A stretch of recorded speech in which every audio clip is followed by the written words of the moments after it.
श्रीमद् भागवत में वर्णन आवे, ठाकुर जी सब ग्वाल बालन के संग में वन भोज कर रहे हैं। सब रे ग्वाल बाल छाक लेकर के गए ब्रज में, वन में। छाक समझे? छाक लीला, ठाकुर जी छाक लेकर के गए। गौ चरावे के काजे गए तो घर ते ही मोटे मोटे रोटला। अब रोटला तो खैर बाहर की भाषा में क्या, हमारे यहाँ तो टिक्कर के हैं बातें। टिक्कर बनवा के ठाकुर जी ले गए।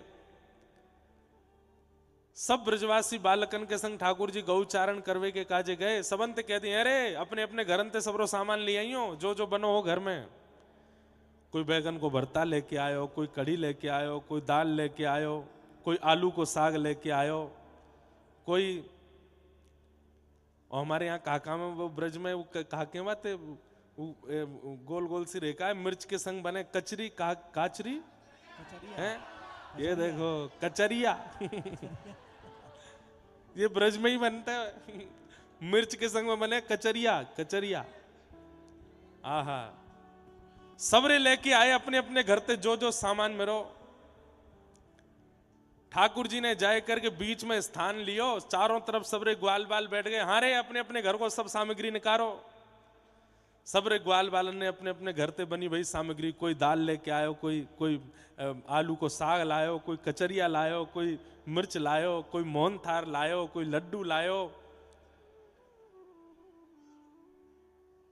ऐसो भोग भी ठाकुर जी व्रज में ही लगा में। ये 56 भोग की परंपरा तो बहुत ज्यादा बाहर के लोगों को देख देख के हेन लगी कि महाराज लाइन ते डलिया सजाई जा रही हैं ठाकुर जी के आगे, चारों तरफ बढ़िया बढ़िया पकवान, बीच में ठाकुर जी। वास्तव में तो ठाकुर जी कैसे बैठे? बीच में ठाकुर जी, चारों तरफ ग्वाल बाल, और सबन की सामग्री को ठाकुर जी एक ही रोटी पे धर लें। यहाँ पे कढ़ी भी है, यहाँ पे चटनी भी है, यहाँ पे अचार भी है।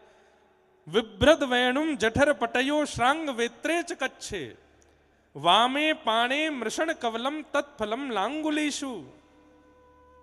श्री शुकाचार्य जी वर्णन करते हैं भागवत में, ठाकुर जी एक कांख में तो अपनी गैया बुरावे वाली श्रृंगी दवा में जाको स्वर निकाल के गैया दौड़ी दौड़ी चली आमे कि गौ गौ धूली बेला है। जो अभी समय है, रो कितने बज रहे हैं? 5 बज रहे हैं। ये गौ धूली बेला है। या समय ठाकुर जी व श्रृंगी को नाद करें और सबरी गैया जहां कहीं भी पर्वत पे, जंगल में जहां कहूं चल रही हो, सबरी दौड़ के ठाकुर जी के पास आ जाएं और फिर ठाकुर जी सब गैयान को लेके वापस नंद भवन जामे। तो ये गौ धूली बेला है जहां में अभी हम बैठे। तो गैयान को बुरावे वाली श्रृंगी को एक कांख में दमा में, वंशी को एक दूसरी कांख में दमा में, ऐसे बैठे हैं ठाकुर जी। वामे पाणे मृषण कवलम, अपने बाम हस्त में ठाकुर जी ने यशोदा मैया के द्वारा बनाई गई मोटे मोटे बाजरे के, ज्वार के, आटे के टिक्कर ले रखे हैं। और अपने सीधे हाथ में बीच में चटनी है और अलग अलग प्रकार के तत्फलम लांगुलेशु। ये कौन से फल हैं? बोले अचार हैं। एक में आम को अचार है, एक में कचरिया है, एक में मिर्च है, एक में टेटी को अचार है। सबरे अचार ले रखे हैं। और बीच में ठाकुर जी एक बार रोटी खामें, फिर एक अचार चाट लें और फिर अपने एक सकाते के, अरे काले क्या आयो? लाला मैं तो कड़ी पकौड़ी लाऊं, ला खवा। ठाकुर जी फिर वाके आते कड़ी खा लें। अरे तू काले क्या आयो? वो लाला बाजरी खिचड़ी है, बोले तू भी खवा। जो जो सामग्री सब लाए हैं सब ठाकुर जी को पवा में। आहा, वही समय ठाकुर जी ने देखी, अरे ये मधुमंगल कितकू गए हो? तब दूसरे सखान ने बताई, लाला बहुत जोर की कड़ी बना के लायो है, कहीं हम सबरे छीन झपट के पा ना लें, पूरी हमारे एकांत में बैठ के खा रो है। ठाकुर जी बोले अपनों बाद में खाएंगे, पहले आप मधुमंगल ही देखें। चलो सबरे गए तो देखिए एक पेड़ के पीछे बैठ करके मधुमंगल अपने मोहते लगाए करके सबरी कड़ी पी रो है। ठाकुर जी गए, अरे दारी के यहां बैठो एकांत में, कहीं हम खा नहीं ले, हम तो ते मांग नहीं ले, हमारे एकांत में बैठो है। मधुमंगल, अरे ना लाला ऐसी बात ना है। तो क्या बात है? लाला तू तो बड़े राज घर में रहे, तेरे पिताजी नंदरानी यशोदा नंद बाबा तो राजा हैं। तेरे यहाँ तो रोज नयो नयो प्रसाद बने, सुबह अलग बने, मध्य में अलग बने, रात्रि में अलग बने। हम तो लाला गरीब ब्रजवासी हैं, एक दिना सब जगह ते छाछ मांग के लिया में मैया कड़ी बना दे, वो कड़ी 4-5 दिना तक चले। 5 दिना बासी कड़ी है लाला, खट्टी है गई है कसक, एक एक एक बूंद भी तेरी जीभ पे जाएगी ना आंख बंद रह जाएंगी, इतनी खट्टी है गई है। खट्टी कड़ी लाला खावे को खावे और जल्दी जल्दी मधुमंगल मोहते लगा के सबरी कड़ी पीन लगो। इतने में ठाकुर जी ने रोकी, सबरी पी गए हो, मुकु ना छोड़ी, लेकिन मुकु तो फिर भी मिल गई। बोले कहाँ है? वो तेरे होठ पे बन नहीं है ऊपर मूछ कड़ी की, या चाट जाऊंगा। और ठाकुर जी ने जबरदस्ती पकड़ के मोह पकड़ के मधुमंगल को चाट लियो, जितनी कड़ी लगी सबरी चाट गए। और आंख बंद करके बोले खट्टी तो बहुत ही लेकिन स्वाद है, आनंद आए गए। अब ये तो ठाकुर जी को है प्रेम,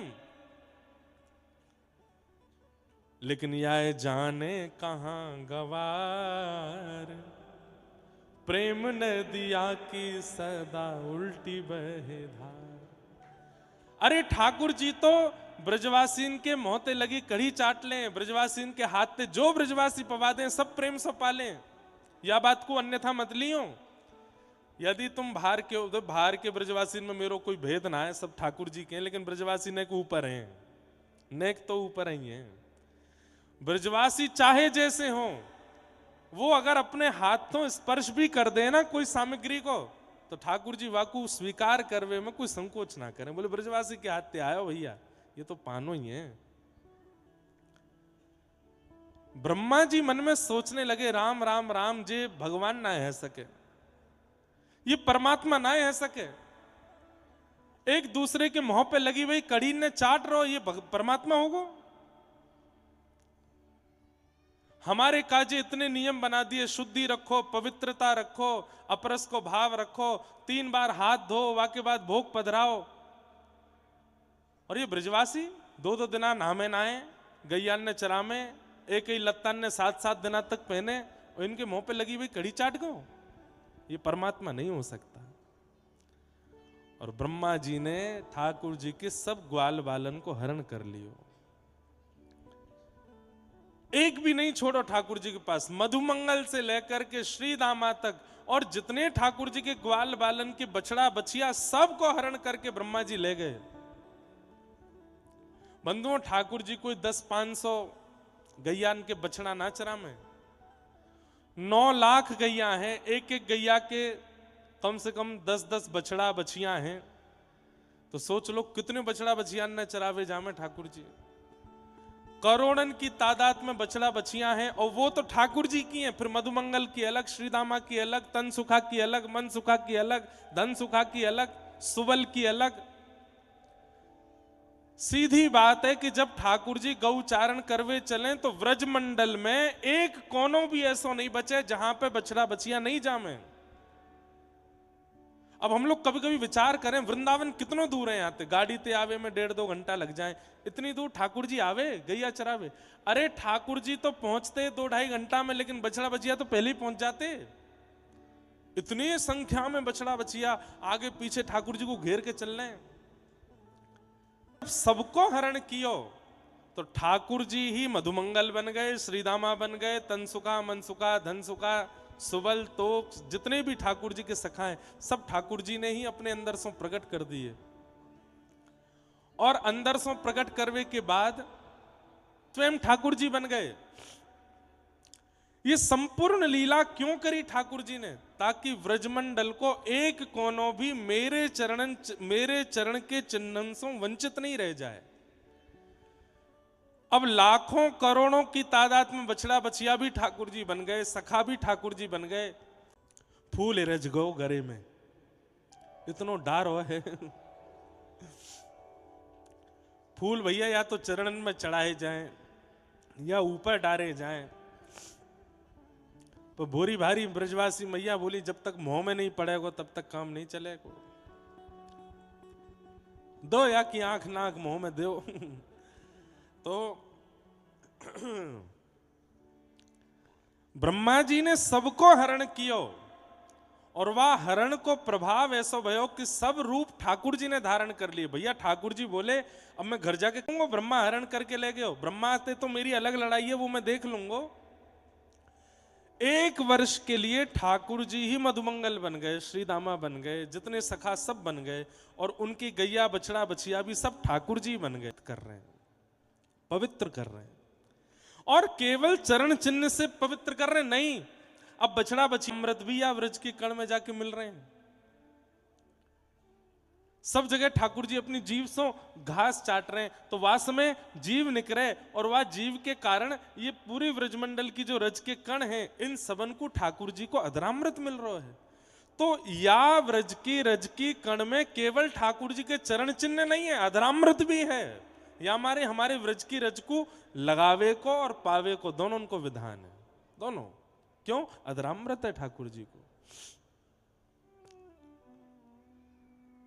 तो श्रीमद् भागवत प्रमाण दे रही हैं कि संपूर्ण व्रजमंडल की जो एक एक कण की रज है वो ठाकुर जी के श्री चरणंसों और श्री मुखमंडल के अधरामृत सो पवित्र है। या हमारे या रज को माथे से लगाओ, या रज को चित्त सो लगाओ, या रज को श्री अंग सो लगाओ,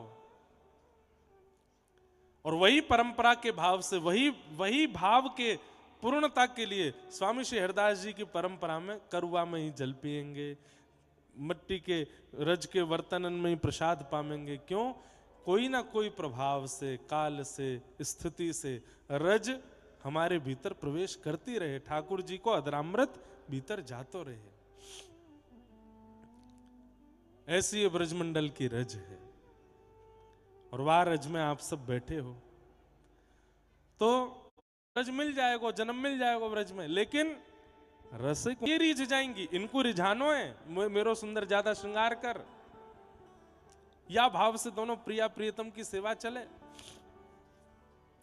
आज स्वामी जी के सन्मुख गए हैं और जाकर के निवेदन कर रहे हैं दोनों प्रिया प्रियतम कि आज दोनों में सुंदर कौन है, नेक बताओ।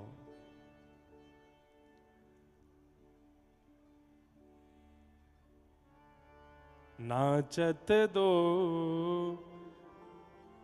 रंग में रस भीने, नाचत दो रंग में रस भीने, हाव भाव उपजत अंग अंगन, हाव भाव उपजत अंग अंगन, कोक कला मन दीने दीने, कोक कला मन दीने दीने, नाचत दो रंग में रस भीने, नाचत दो रंग में रस भीने। स्वामी श्री हरदास जी विराजमान हैं, यहां पर ललिता जी पखावज बजा रही हैं,